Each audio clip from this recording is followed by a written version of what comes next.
I would like to tell you of two women that each sold a business to Berkshire Hathaway, to me actually, for many, many, many millions of dollars.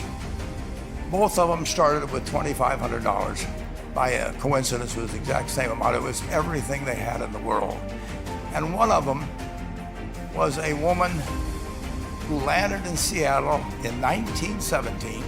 She felt like a dummy. She couldn't pick up the language. She couldn't learn a word. And so she decided to move to Omaha in 1919. And then as her oldest daughter went to school, she would come home, this daughter, Frances, and she would teach her mother the words she'd learned in school that day. And this woman, Rose Blumpkin, spent 20 years saving money, $50 at a time. She sold used clothing to do it. She had 4 children during this period. And by 1937, after 20 years, she'd saved $2,500. And she bought what she could of furniture. Her dream had always been to open a furniture store. And this woman who had never gone to school one day in her life, with $2,500, but with the same spirit about having a dream and working to accomplish that dream. This woman, Rose Blumpkin, she worked for me until she was 103. And then she retired, and she died the next year, which is a lesson. Premature retirement, you can't tell what's going to happen. This woman, Rose Blumpkin, she built a business which she sold to me in 1983 for $60 million approximately, and which did $1.5 billion worth of business last year. I appreciate that. When you get to be 87, people stand and applaud at the start because they're not sure whether you're going to be around at the end.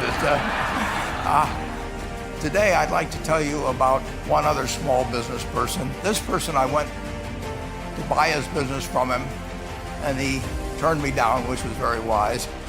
But this was a fellow who was born about 8 years before I was.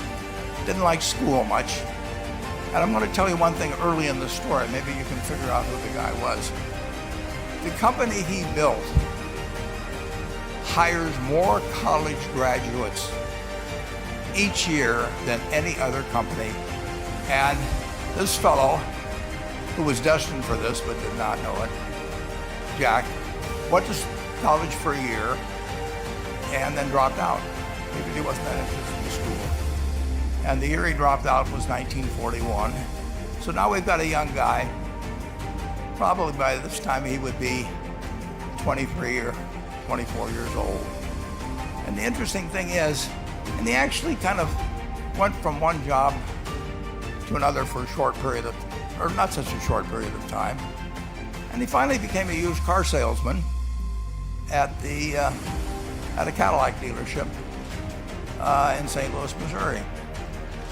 And at age 35, having moved up in the organization, the sales organization, he said to his boss, could I go in the car leasing business with you?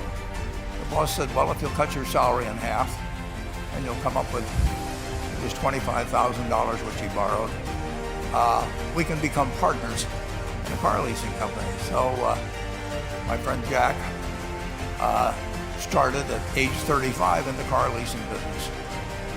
And he had 7 cars. It was pretty slow. In fact, one of the things he did was whenever the phone rang, he let it ring 3 or 4 times so people would think that he was very busy answering other phones. And of course, it was the only call he was going to get all day. So his first venture was okay, but it wasn't really going to go anyplace. And there's a lesson in this for all of us. At age 40, he decided, with 17 vehicles, 17 cars, he was going to go into competition in the rent-a-car business. So now he's taking on Hertz and Avis and National and people like that who have hundreds and hundreds of thousands of cars. And he's got 17 cars, and his cars aren't any different than theirs. I mean, he's buying them from General Motors or Ford or Chrysler. and he can't get the airport locations. Those companies have them all sold up. But he was determined that he would basically offer the customer, can't offer him a different car, but he can offer them friendlier service than they've ever seen. He died about a year and a half ago. But when he died, his rent-a-car company, starting with those 17 cars, was worth more than Hertz and Avis and all the rest of the rental cars put together.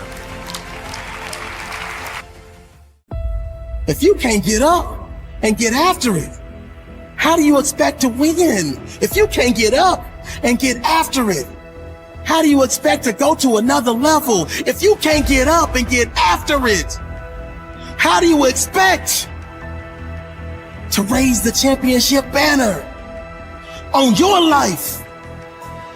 It's time for you to change your perception, because the reality is you gotta put something in to get something out. You're gonna have those bad days, but keep on grinding. You're gonna wanna quit, but keep on grinding. Ladies and gentlemen, this is a very important part of your life. It is a decision that you have to make within yourself. No one is responsible for that.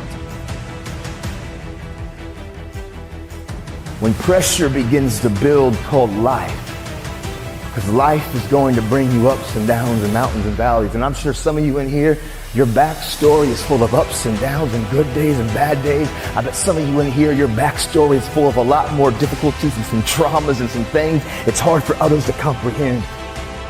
See, pressure, it can create diamonds or it can bust a pipe. Pressure's not the problem. Listen, to be honest, man, your life, what you faced in 2020 and 2021 and what some of you have experienced the last several years in your life, it's not going to be the most difficult thing that you probably have ever had to face. Maybe for some of you, it's been extremely painful. Maybe you've lost someone close to you of a trauma or an abuse or something really painful has happened. But for most of us, 2020 and 2021 won't be the most difficult thing that you've ever faced in your life.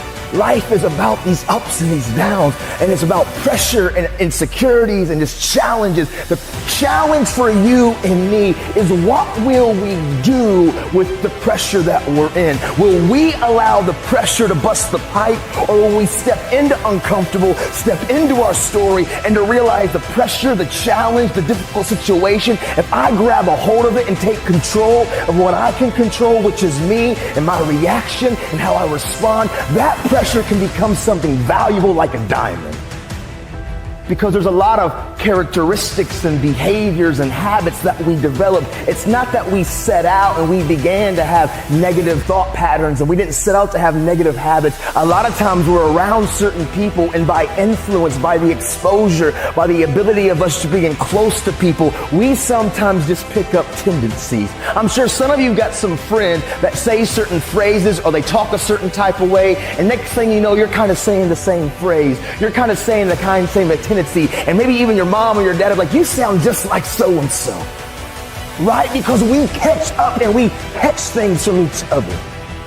And so for me, what I caught from my dad when I was a kid, it was his coping mechanisms. You know, like I always say, it was the fake face, it was the fake smile. It was acting like everything's good on the surface, but when I was alone and I was looking in the mirror, man, I was struggling, but I was silent. I was screaming, but I was quiet.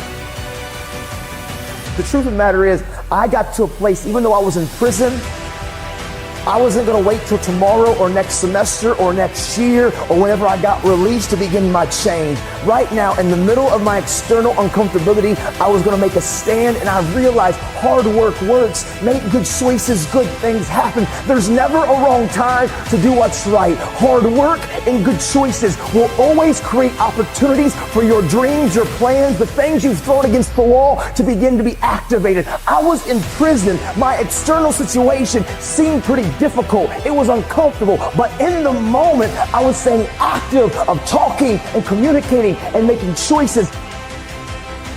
And hard work and good choices will create opportunities in the middle of your chaos, in the middle of your storm. For me, I didn't serve 15 years because I would still be incarcerated until 2024. I've actually been released and been walking and living life and doing this since 2013. See, I got released 11 and a half years early.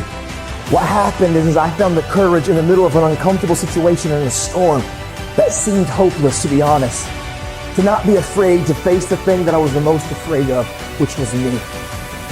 Because I promise you, transparency and accountability, using the people around you, but then also realizing that we've got skin in the game, which is called action, which is called choices, and doing our best to do the next right thing and treat people the way that we want to be treated.